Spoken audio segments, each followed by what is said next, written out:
Hello বন্ধুরা, আজকের এই অসাধারণ গল্পে তোমাদের স্বাগত। আমার নাম শর্মিলা। বয়স ২৩ পেরিয়ে ২৪-এ পা দিয়েছে। আমাদের ছোট্ট পরিবারে আছি আমি, মা, বাবা আর আমার বড়দা অর্জুন। বাবা ব্যাংকে চাকরি করেন, মা গৃহিণী, আর দাদা একটা সফটওয়্যার কোম্পানিতে সিনিয়র পজিশনে আছে। দাদার বয়স এখন ৩০।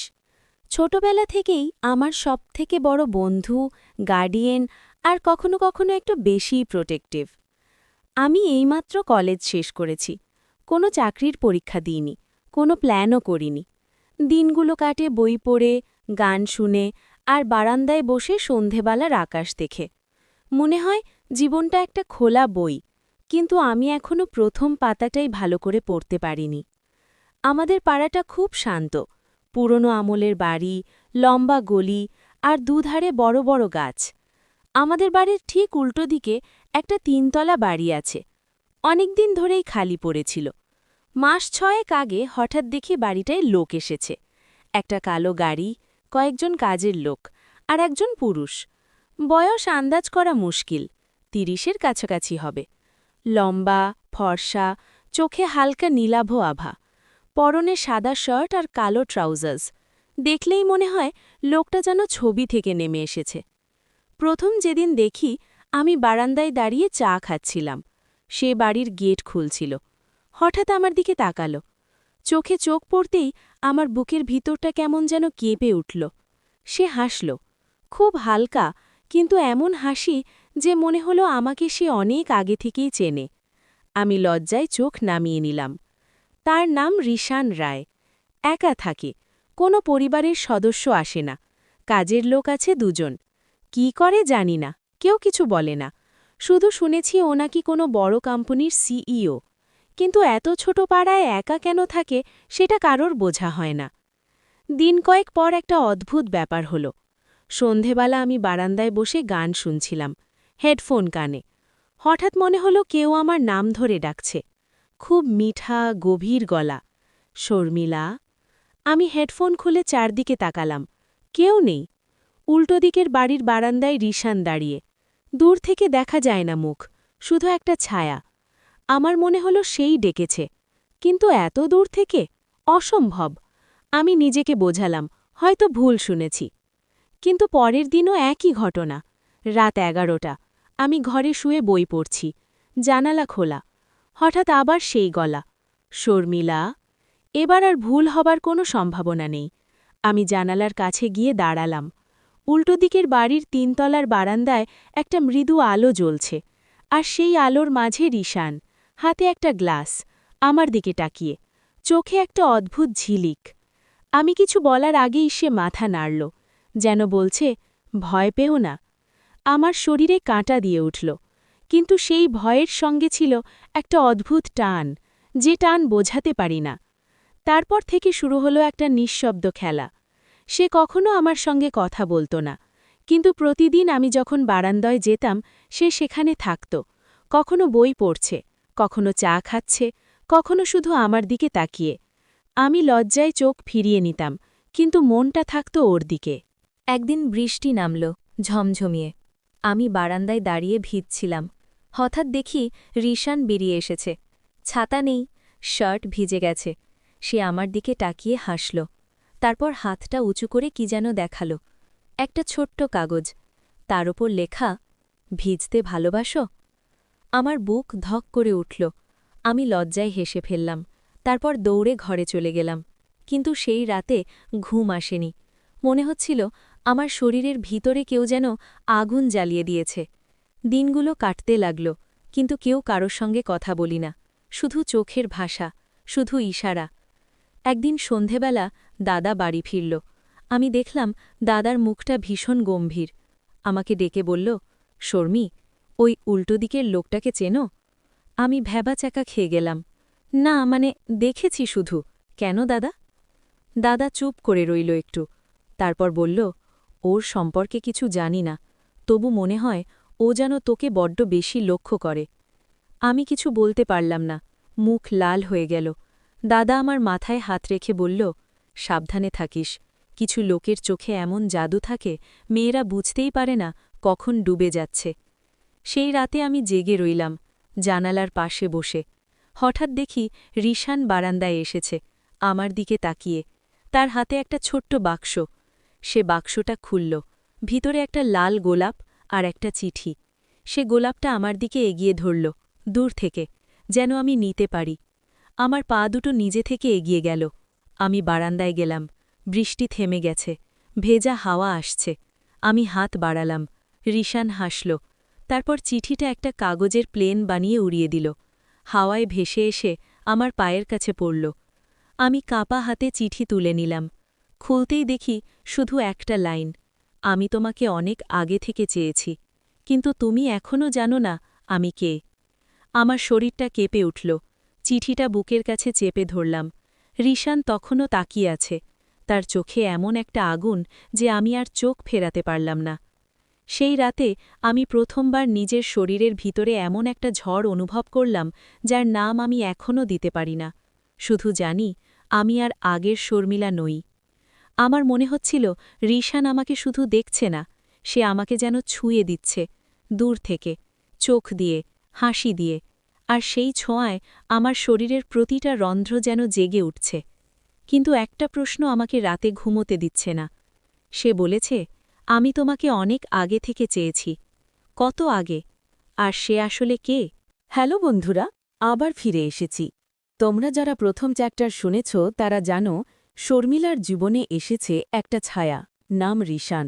আর যারা এখনও শুনোনি তাড়াতাড়ি গিয়ে প্রথম চ্যাপ্টার শুনে নাও, কারণ এই গল্পটা এমন যেটা মাঝখান থেকে শুরু করলে তোমার বুকের ভিতরটা কেমন যেন খালি খালি লাগবে। তো যেখানে শেষ করেছিলাম, সেই রাতে চিঠিটা হাতে নিয়ে আমি ঘরে ফিরে এসেছিলাম।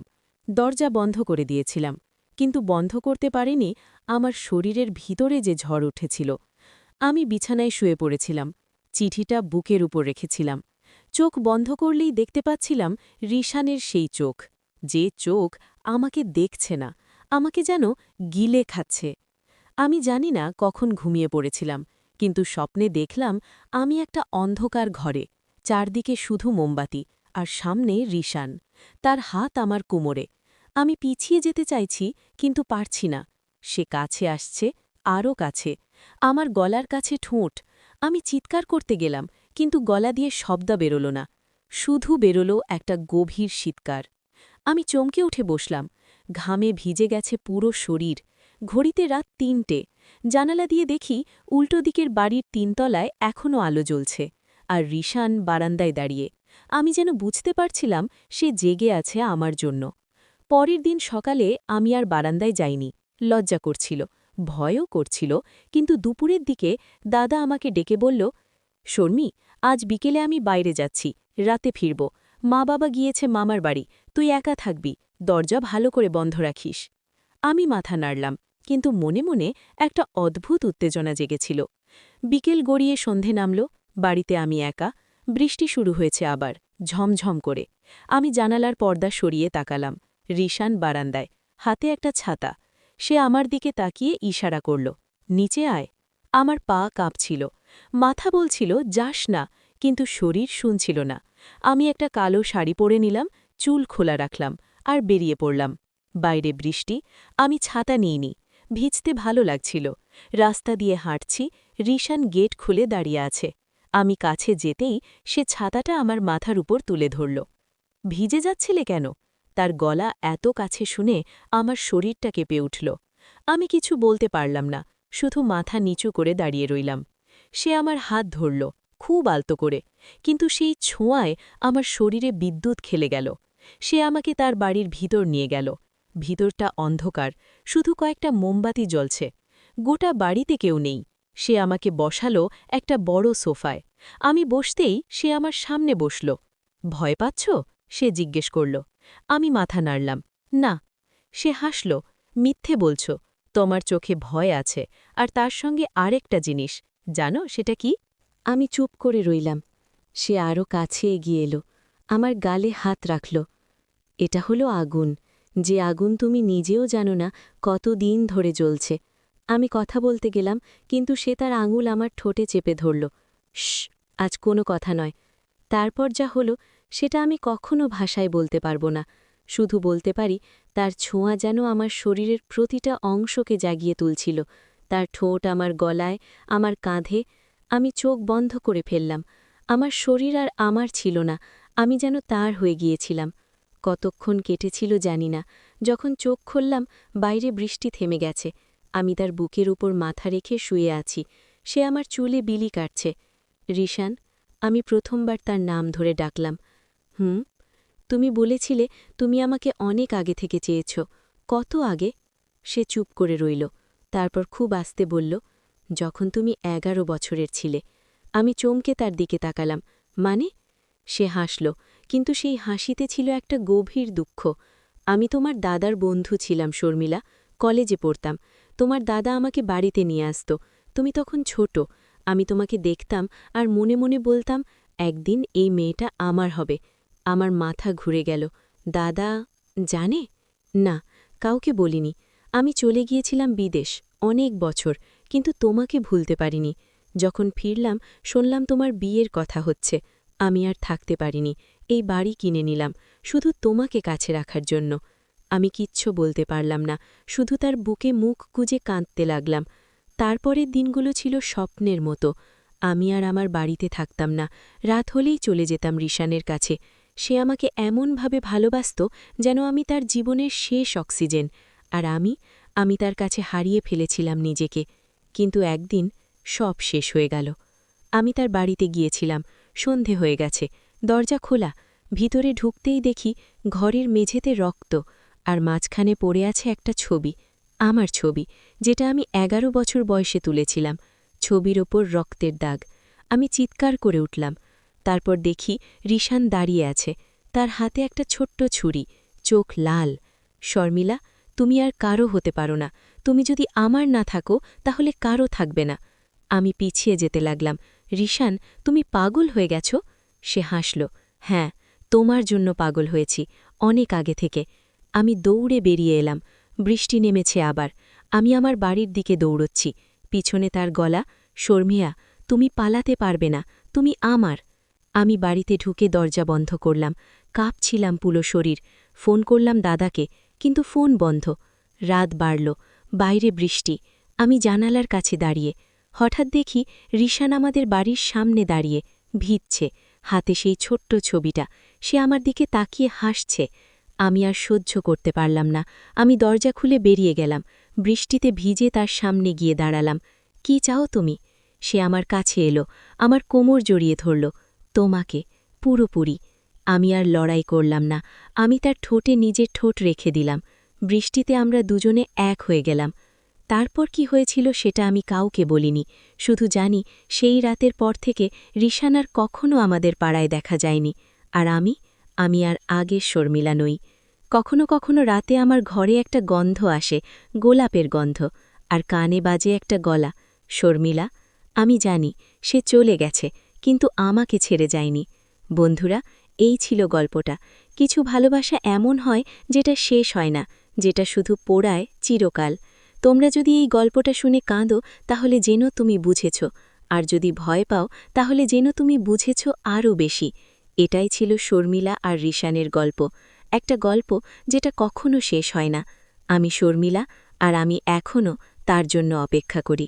গল্প শেষ।